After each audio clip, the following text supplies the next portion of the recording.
How you doing guys? Bioinformatics guy here with another video of the series Python for Bioinformatics. In this video, we will be talking about names and naming conventions. This is a small teeny tiny topic, but the thing is, in the world of programming languages, you cannot survive with this topic.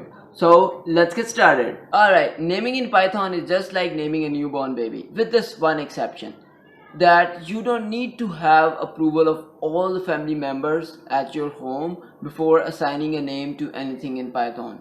You can just choose to assign any name to anything in Python. So it is denoted by a single equal to sign. All it does is to name a value. So let's try this. Pro1, protein1, and we can name it MNK, MNKL. Okay, so we have to start Python in our terminal first. Python 3. Okay, now we can assign name. Pro1 is equals to MNK, MNKL. So this sequence of protein is stored in this name Pro1. So let's try saving another protein sequence, Pro2. This sequence could be AARHQGR. Now let's save a DNA sequence, DNA1 equals to ATGCTAGC. Let's name another DNA sequence, DNA2 TAGGATACGA. Alright, so you have noticed that nothing is printed unless you type the name. So let's type Pro1 and you got this. Let's type DNA1 and you got the DNA1. You can check the length of the DNA just by using the length function. DNA1. You can check the length of Pro1. Alright, so DNA3.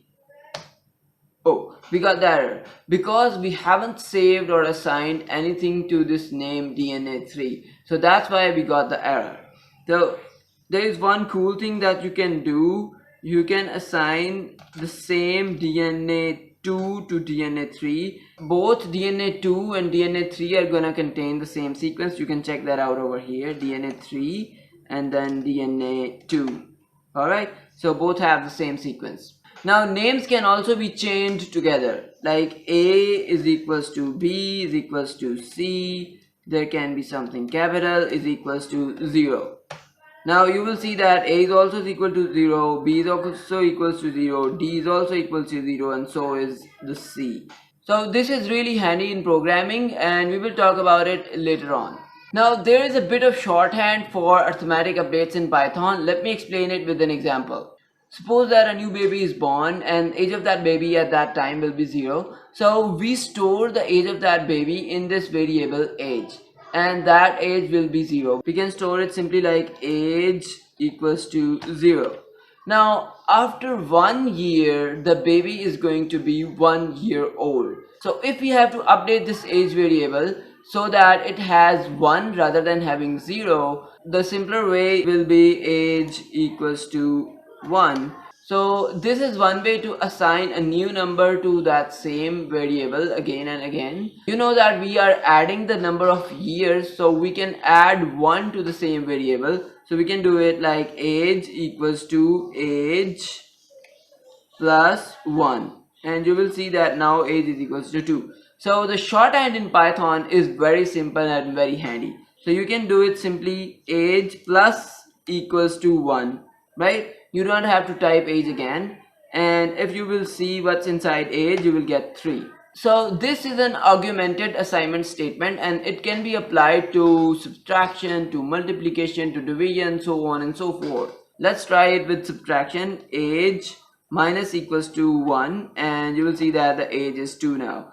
Now if you want to try it with multiplication, you can do it simply like age star equals to 2 and age will be 4. If you want to try it with divide, age slash equals to 2, and you will see that age is back to 2.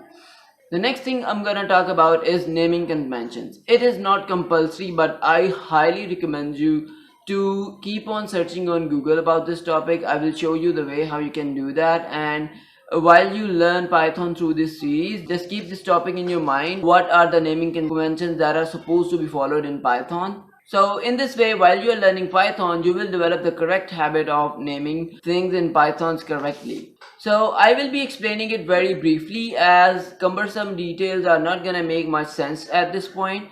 Once you are done with this whole series, I will hopefully make another video on the naming conventions, in which I will explain the naming conventions that are needed to be followed in full detail.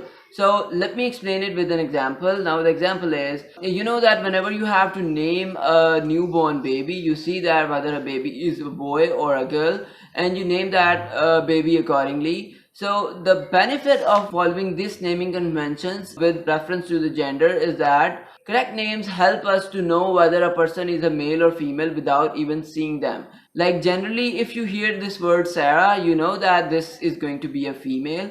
And if you hear this word John, you will know that this is going to be a male. Similarly, in Python, we follow naming conventions that help us to know beforehand, before seeing the object or the thing in Python, just by their names. There are quite a few naming styles that are followed in Python, and you can read more about them over here. PEP 8 naming conventions. Alright, so you can go through this website. I will put the link in the description down below, and you can read a little bit about over here what are the naming conventions that are being followed in Python. You can go through it on your own. Like there is this limit of 79 characters. There are a lot of details over here. However, for starters, let me share a few very basic naming conventions that you need to keep in mind whenever you are trying to name something in Python. So first off, don't name anything with capital L, capital I, or small l. As you can see that this capital L,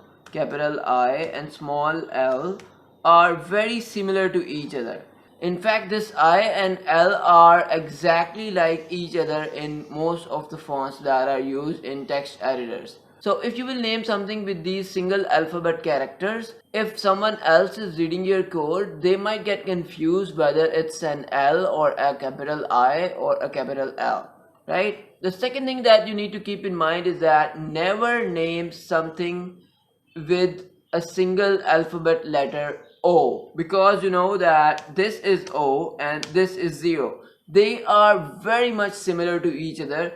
But over here in terminal, you see that there is a small dot which makes you feel like it's a 0. However, in the O, there is no dot, which makes it a little bit easier to differentiate between them. Just like I mentioned before, in most of the text editors, the fonts that are used in 0 and O are very alike. So it's quite hard to differentiate between them. You can try O is equals to 0, which is logical. You are storing the value 0 in this alphabet name O. But you know, now this don't make much sense. Well, like 0 is equals to 0, you are doing 0 is equal to 0, or what are you doing? Moreover, if you will go the other way around, like if you will try something like this, 0 is equals to capital O, which is again very similar, and it's gonna confuse other people who are going to read your code. Not only this, this is also an invalid statement, because there should be an alphabet in the names, and names don't start with a digit. So you got the syntax error over here. So I will keep on adding a few tips on naming conventions in my videos, so that you will keep on learning the naming conventions alongside the whole series. So that's all for today. If you have any questions, comments, or concerns about this video, do let me know in the comments down below. Moreover, if you want to see the scripts that are used in this video, you can always check out the link of our website that will be available in the description. And lastly, if you want to know what I do other than programming, you can always check out my vlogging channel right over here. So thank you very much for watching, and I will see you around in the next video.